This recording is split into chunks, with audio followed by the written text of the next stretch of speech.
It's all good. So Busy man. essentially, like, I put all this information in here so you could keep this copy if you wanted to reference it in the future. But the long and short of it is the Okay. proposal that I put together is kind of a rebrand. It's rebranding Corleone Prime Steaks into Corleone Prime Meats, which is essentially a full service butcher shop with some food items offerings on the side.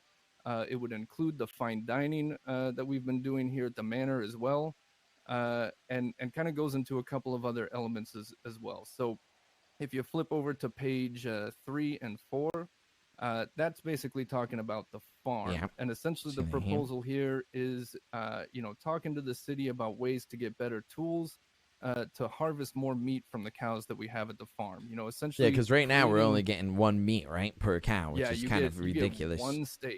one steak per cow, and Yeah. it takes a while. So essentially, what we're talking here is, you kill a cow, you get 2 sides of beef. That there's some additional information a little bit later about that, but this is essentially addressing kind of the health of the cows, the how we would harvest them in the future, potentially to make that process more efficient for gathering ingredients. Because again, this would be rebranding into a butcher shop, an ingredient supplier, not necessarily a food supplier. Oh my god. Wait, who did this butcher shop? I did. Wait, you made So- this? Yeah. You do interior designing? I dabble a little bit. So Wait, this is already done? This is just a concept that I put together. So if you're looking at pages 5 and 6, this is the proposal for the butcher shop. So that building that you see the picture on page 5, that building is available for purchase. It is down in the southeast section of the city, kind of the industrial section. Right. It's right across the street from the local protein supplier over the Raven Butcher Shop area. Right, I know what you're talking about. Yeah, so that building's right across the street. So essentially, I don't know if you've ever been to Manhattan in New York, but Yeah, there's I've been a to district there Manhattan. called you ever been to the meatpacking district? Man, when I was younger, to be honest, man. Yeah, I mean, I've It's, probably been over there. Not that I really it's an remember. Everybody's amazing too much, fa- man.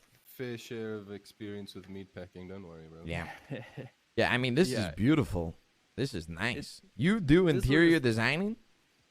Like I said, I dabble, So this is basically what I did is I took a list of everything that I would think Corleone Prime Meats would need to offer as a physical establishment in the city, and I put it into a floor plan. So if you look at that blueprint on page 6, you've got your butcher table up there by the counter, so Sam could be there, butchering up meat into different cuts. You got your kitchen, your walk-in fridge back there, storage, an office for you or for any of the other executives or managers. And then what I'm excited about is in the upper right, a private Yeah, dining the private space. dining. That's nice. So we've been doing that here out of the Clean Manor over the last few months, but there's been some hiccups there where, we want to make sure that we're not interfering with you or any of the residents here. Just getting people together on time to be able to kind of coordinate that has been kind of a pain. So if this new establishment had its own private fine dining room, we could snazzy it up. I've got a sample picture on the next page. Something intimate, something private, something soundproof. You could have business meetings there. People could, reserve it for a certain price point, which we'll get into in a little bit as well. But we can offer fine dining there. We'd still offer the food that we currently offer through the booths at this establishment as well. But again, primary focus is as an ingredient supplier to other restaurants in the city. But if people wanted to stop in and get one of our famous steak Sammys, get one of our famous tomahawk ribeye steaks, they can do that as well in a private dining room or in just the main dining area. Right? Oh, this is... Dude, I can't... This is pretty fucking sick. It's it's Unprompted, unprovoked, unrequired, unasked. So I guess for, what's the all of next these step? good things, sir. The so next yeah, step like is- just to cover the last few pages, 9 and 10 is basically like a breakdown of how I would like to propose to the city or the mayor, or whoever we need to propose to, on how we could break down meat. One cow could give us 2 sides of beef. 2 sides of beef could be broken down into multiple ingredients. I've got a shipping and logistics kind of blue sky idea about if we were to partner with Dodo, maybe we could use trucks, Corleone branded trucks, to deliver them to restaurants. But again, that's all just blue sky. I don't know, what the logistics there are. If you look on page 11, that's the map. Down in the very bottom, with our logo next to it, that's the location of that I'm proposing here. Right. And then the other circles are all the other restaurants in the city, plus our farm at the top. So that's kind of the distribution route. So it would be like a supplier essentially. Right. Yeah. So that'd be one, Yeah. one element. We could 'Cause I have tell you what, the employees going city out. does not want any more restaurants. I can tell you that right now. That yeah, you so- know, and it was when Ooh and Maldini's opened that really got a lot of this kind of spinning in my head, honestly, because Yeah. we had been talking amongst the employees about a restaurant, and when those popped up, it was kind of like, how could we focus into something different and offer something new to the city? And I think a ingredient supplier bringing protein to those places is where we could kind of find that niche. I think the best thing for us to do is to honestly book a meeting with Cerberus, to be honest. I feel like this is something Dean would definitely be behind. I mean, Dean was the one who kind of, well, I mean, of course you can cut a cow and, cook it, right? I mean, he's the one who got the grill working in the manor, so I feel like he'll kind of like this.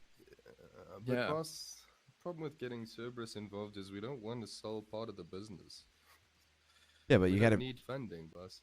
yeah, but like, We need Okay. the help from the right people, sure. But how would we do that without selling a piece to Cerberus is what I'm asking you. Can we? Do you think we could just approach them and be like, what do you think?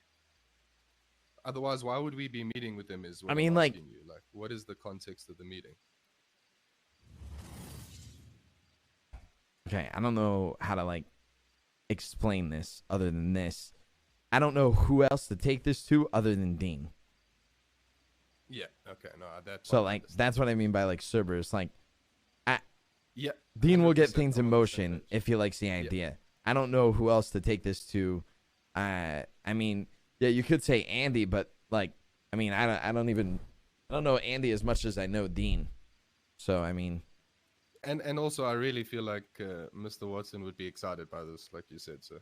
I think he'd be happy that this was being like so thoroughly considered, and so many people were pushing for it. Because it's like there's a lot of the staff members have been pushing for different things, boss. This is why I have to kind of blindside you with stuff.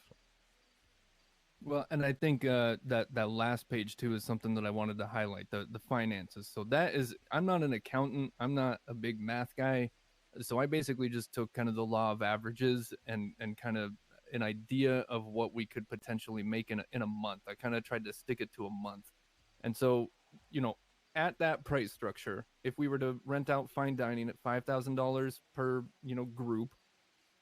We have the food offerings, and then the ingredient offerings. I don't know what the price structure there would be, but conservative. I would say it's conservative in Right. my experience in the city, and so conservative estimate. Adding that up to potentially $870,000 a month. That yeah, is that what would I'm be expecting amazing. conservatively, and so especially for you, Tony. I mean that. If we were to able to take that to a million a month, if not more, that's a significant cut that would be going your way. So if it's something bringing another business partner in, I don't know the specifics behind how you would want to approach this. I leave that up to you. Yeah, I think But, taking this to Dean is going to be our best option, to be honest. I just don't know. I don't know how Dodo got started. I don't know how Uwu got started, or I mean, like obviously all these things got started because. I mean, I don't really know like what the right approach is, to be honest. I don't know how these things work. I don't know how like creating a business and like bringing it into the city. You know what I mean? Yeah. Well, hear we're you. about to find out, boss. Yeah. Boom. Let's take Yeah. it one step at a time. We can't do everything in one day in any case. So we start talking to people and finding out, yeah? I'll tell you what though, this So- is a good ass blueprint right here that you got.